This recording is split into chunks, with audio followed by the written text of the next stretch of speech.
Hello, this is Julian with Coffee Reviews, and today we'll be reviewing the Catw Double Anaerobic Processed Colombia from Junto Coffee. And there's the bag right there. And Junto, based out of Taylor, South Carolina. And this is our second ever full bag review of one of Junto's coffees, having recently reviewed a wash processed Ethiopia. And this coffee did come from that same order. However, this is the coffee that actually prompted the order, as once I found out Junto was carrying a Wilton Benitez coffee, it's something that definitely caught my interest, as I've tried a couple of Wilton Benitez's more experimental processed coffees before, and they've turned out to be very interesting coffees. So seeing a coffee roaster that I was planning on reviewing release a coffee from a farmer that I have a lot of interest in, it felt like a pretty nice fit. So we'll see how this one turned out, as this right here is day 29. And recipe we settled on for this coffee was a 17:1 water to coffee ratio, brewed at 199 degrees Fahrenheit, and I like this one best through the Chemex, which indicates a more medium grind. Significantly less grind issues with this coffee, which kind of leads to the roast profile. Really difficult to tell with something of this experimental processing method, so I will say that it's a little bit more in line with the previous one, on the lighter side of American coffees in general. But with that out of the way, let's go ahead and start discussing this coffee. Day 12, first impression, and again, they say wait 2 weeks to start the coffee, but had to start this one a little early, and the first impression was that it had a very tropical nectar feel to it, quite heavy. There was a fair bit of fermentiness in the cup too, as there was a boozy aspect in the finish. Adjustments were definitely needed. It left an okay first impression, but I felt just from opening the bag, you could get the aroma of just how heavy this coffee was going to be. It was present in the grind, it was present in the bloom, so you definitely had a sign of things to come. Day 14 ran it through the Chemex, and it does clear up the cup a little bit. It's reminiscent of tropical nectar yet again, skewing a bit more in the direction of sugary tropical fruits than citrus itself off of this second day. Still slightly fermenty, but slightly toned down at the same time, so it felt like a step in the right direction. However, I had some concerns that given that this coffee was going to get a little bit more rest and it was definitely going to open up, this was probably going to be one of my early opportunities to actually have this coffee be a little bit more tame and toned down. Day 16, struggling with this coffee, as the first adjustments of lowering the temperature hasn't necessarily changed too much, as the vibrancy is increasing as a whole. Little clarity, skewing hard in the fermenty citric aspect direction on this day. Plenty of sugary tropical fruits yet again. It's just going to become a little bit more heavy from this point going forward. The rest is just going to let this coffee really intensify. Day 18, best day of the coffee to this point, as made heavy adjustments in the name of clarity, with lowering the temperatures, greatly increasing the ratio, and adjusting to the Chemex. And at this moment, it reminded me a little bit of a grainy pineapple Lifesavers gummy. So that's the best I had from this coffee throughout the entire time drinking it, was getting this somewhat pineapple gummy-like aspect to it. It's super bright and heavy in the fermenty finish, yet again, even with these heavy adjustments, but it came out ever so slightly cleaner on this day. Day 20, another day through the Chemex, and the cup continues to trend more in the vibrant directions, as there's nothing I can really do to kind of tone this coffee down. Even with the super heavy adjustments I have made, this coffee is just going to be vibrant and wild.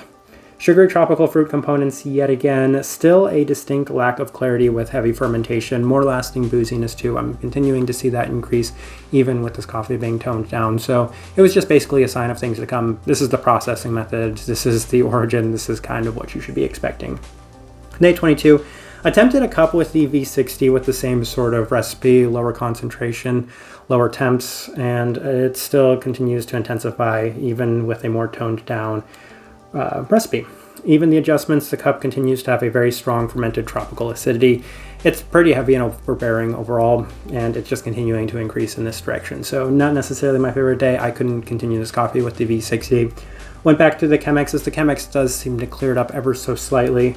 Still attempting to tone it down, as the fermented tropical acidity is present yet again. Slightly herbal aspect to the cup as well. Can see the peach waffle cone that they do have listed on here, as there is a very sugary aspect to this coffee as well.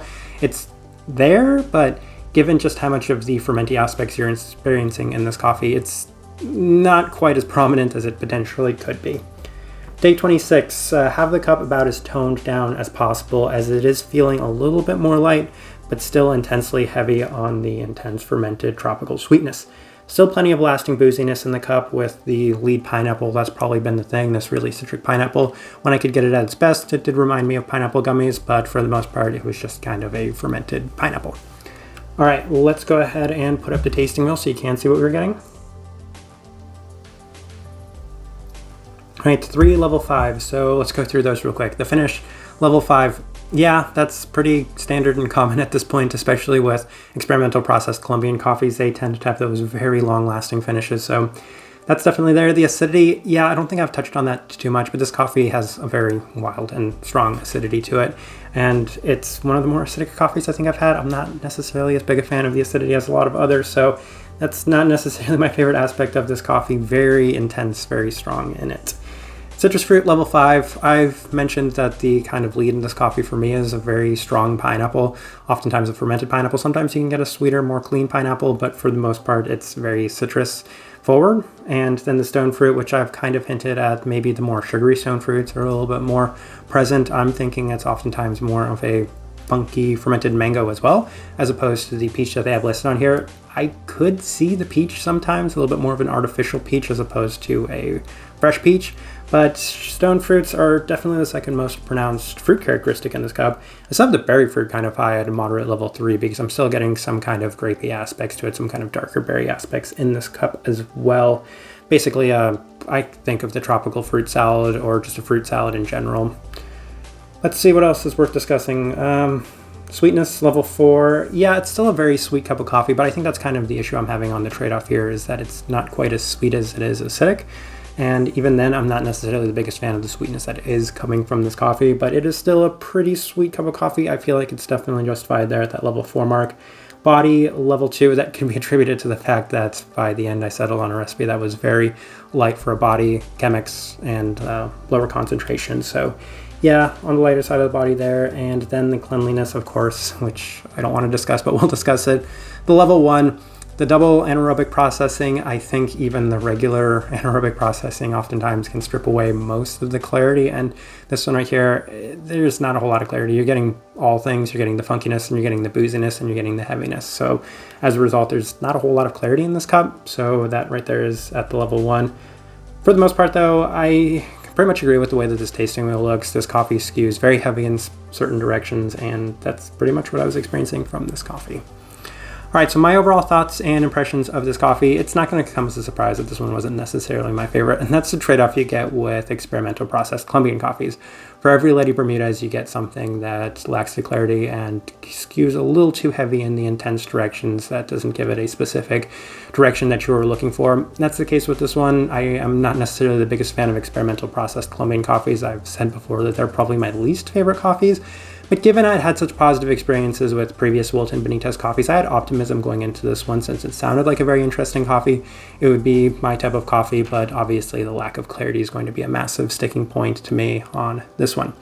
Type of person I would suggest this coffee to, though, there are a lot of people that still really enjoy the intense coffees. This coffee is intense, and this is me dialing it back as much as possible, and it still scored those level 5 marks. So that goes to show that if you really enjoy the intense, wild, out there cups of coffee, especially in terms of the tropical fruit flavors, and don't mind sacrificing clarity as a result of it, then this one's a pretty nice fit for you. This Wilton Benitez coffees in general are very wild, out there cups of coffee. So that's who I would suggest this coffee to.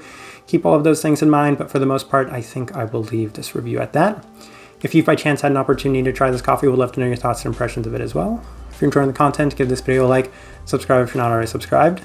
This right here has been a review of the Catw double anaerobic processed Colombia from Junto Coffee. Thank you for watching.